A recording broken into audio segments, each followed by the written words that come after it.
Hello everyone, welcome back to another video. RRB की तरफ से न्यू वैकेंसीज आ चुकी हैं। सैन 09 के अंतर्गत वैकेंसीज आई हैं। क्वालिफिकेशन सिर्फ 10th पास क्वालिफिकेशन मांगी है। जिसने 10th पास की हुई है या फिर जिसके पास आईटीआई का सर्टिफिकेट है, आईटीआई किया हुआ है, वो सब अप्लाई कर सकते हैं। टोटल वैकेंसीज जो है वो 22,000 प्लस वैकेंसीज है। यहाँ पे आप सभी देख सकते हैं। पे स्केल जो रहने वाला है वो 7 CPC का लेवल 1 का पे स्केल रहने वाला है, अप्रोक्स 25,000 पर मंथ। बेसिक पे जो होगा इसमें आपका 18,000 के अराउंड रहेगा। आरआरबी की तरफ से ये ऑफिशियल नोटिफिकेशन आ चुका है। काफ़ी लार्ज अमाउंट में, बड़ी अमाउंट में वैकेंसीज आई हैं। काफ़ी नंबर ऑफ वैकेंसीज बहुत ज़्यादा है। इसमें आपका पेपर होगा। एक बार डेट्स वगैरह देख लेते हैं क्या क्या इंपॉर्टेंट है। एप्लीकेशन जो है वो स्टार्ट हो चुकी है 31 जनवरी से। जो लास्ट डेट होगी इसकी वो होगी 2 मार्च। करेक्शन विंडो जो ओपन होगी वो होगी 5 मार्च से 14 मार्च तक। एग्ज़ाम डेट अभी आप लोगों को आगे चल के जो नोटिफिकेशन आएगा उसमें बता दी जाएगी। टोटल वैकेंसीज जो आई हैं वो 22,000 प्लस वैकेंसीज हैं। और बाकी जोन वाइज वैकेंसीज देखने के लिए आप इनका एनेक्सर बी फॉलो कर सकते हैं। उसमें जोन वाइज, कैटेगरी वाइज सारी वैकेंसीज दी हुई है। लेवल 1 का पे स्केल रहेगा 7 CPC।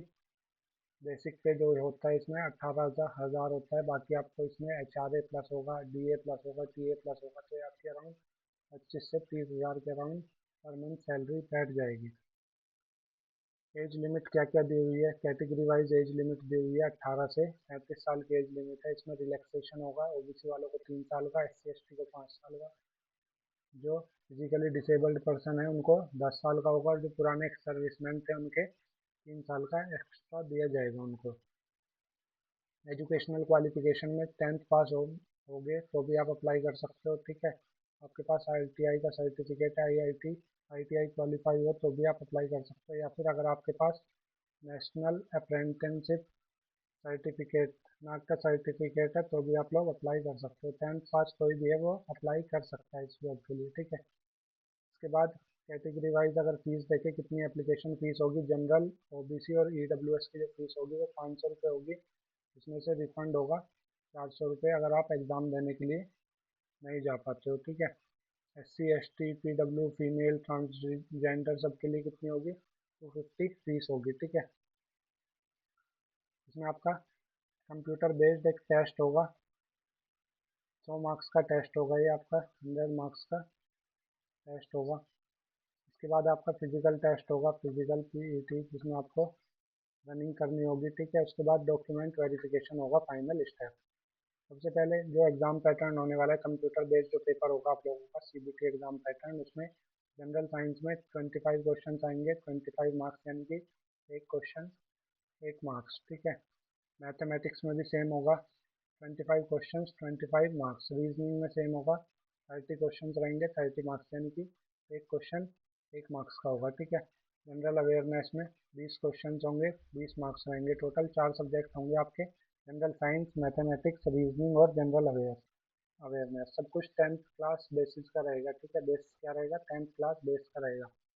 टोटल 100 क्वेश्चन होंगे। टाइम जो आपको मिलेगा वो 90 मिनट्स मिलेंगे, यानी कि 1.5 घंटा आप लोगों को मिलेगा। इसमें नेगेटिव मार्किंग होगी 1/3 की, 1/3 की नेगेटिव मार्किंग होगी, ठीक है। यानी कि नेगेटिव मार्किंग होगी, आप लोग जो आपको आता है सिर्फ वही टिक करके आना है आपको। फिजिकल जो टेस्ट होगा, PET जिसको हम लोग बोल देते हैं, फिजिकल एफिशिएंसी टेस्ट, उसमें मेल के लिए जो होगा इनको 35 किलो वजन उठाना है, 100 मीटर दौड़ना है 2 मिनट तक। ऐसे ही 1000 मीटर की, यानी कि 1 किलोमीटर की रनिंग करनी है 4 मिनट 15 सेकेंड में। फीमेल की जो होगी उसके लिए 20 किलो उनको वजन उठाना होगा और 100 मीटर भागना होगा 2 मिनट में। और जो रनिंग होगी, नॉर्मल जो रनिंग होगी वो होगी 1000 मीटर, यानी कि 1 किलोमीटर 5 मिनट 40 सेकेंड में। इनके लिए टाइम दिया हुआ है, ठीक है। कैटेगरी वाइज बात करें तो ओपन, यानी कि जनरल कैटेगरी के लिए भी है, ओबीसी के लिए भी है, SC ST EWS हॉरिजॉन्टल, बाकी सब कैटेगरीज के लिए भी है। मेरिट बेस भी होगा, certificate, caste certificate, income certificate, ये सब चीज़ें इनमें रिक्वायर्ड होंगी। जोन देख लेते हैं कौन कौन से जोन में वैकेंसीज निकली हुई है। सेंट्रल रेलवे, यानी कि Mumbai eastern railway Kolkata, east central railway Ghazipur, east coast railway Bhubaneswar, northern railway New Delhi, north central railway Allahabad, north eastern railway Gorakhpur, north east frontier railway Guwahati.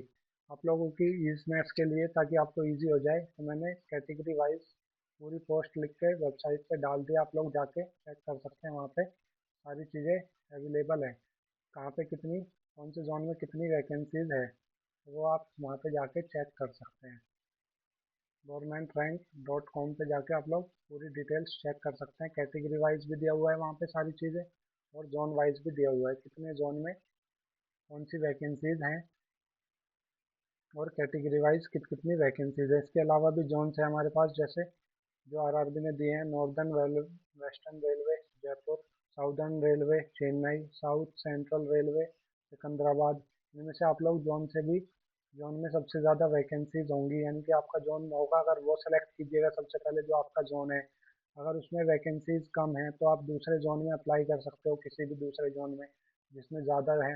लेकिन क्या क्या होगा, उसमें आप जनरल कैटेगरी से फिल कर पाओगे, ठीक है, यानी कि दूसरे स्टेट से आप जनरल कैटेगरी में काउंट होगे। वेस्टर्न रेलवेज के लिए मुंबई, और वेस्टर्न सेंट्रल रेलवेज के लिए जबलपुर। ये सब जोन्स हैं जिनमें वैकेंसीज निकली हुई है। उसके अलावा जो, अगर आपको अप्लाई करना है तो डायरेक्ट आप इस लिंक पे जाके अप्लाई कर सकते हैं। कोई नोटिफिकेशन, कोई डिटेल जाननी है zone wise, category wise, post wise कितनी वैकेंसीज है, तो सिंपल इस वेबसाइट पे चले जाना governmentränk.com। यहाँ पे आपको पूरी डिटेल मिल जाएगी इस पोस्ट की, एक एक चीज़ मिल जाएगी। या फिर आप इस लिंक पे भी क्लिक करके डायरेक्ट भी जा सकते हो, ठीक है। वहाँ पे सारी चीज़ें डली हुई हैं A to Z, कौन सी पोस्ट, कैटेगरी वाइज कितनी रैंक्स हैं, कौन से जोन से आपको अप्लाई करना चाहिए, वहाँ पे सारी चीज़ें इजी बताई हुई है। वीडियो अच्छी लगी हो तो आप लोग लाइक कर दीजिएगा। कोई डाउट हो आप लोगों का, कुछ ना समझ आया हो, कुछ पूछना हो, तो आप लोग कमेंट सेक्शन में कमेंट कर सकते हैं।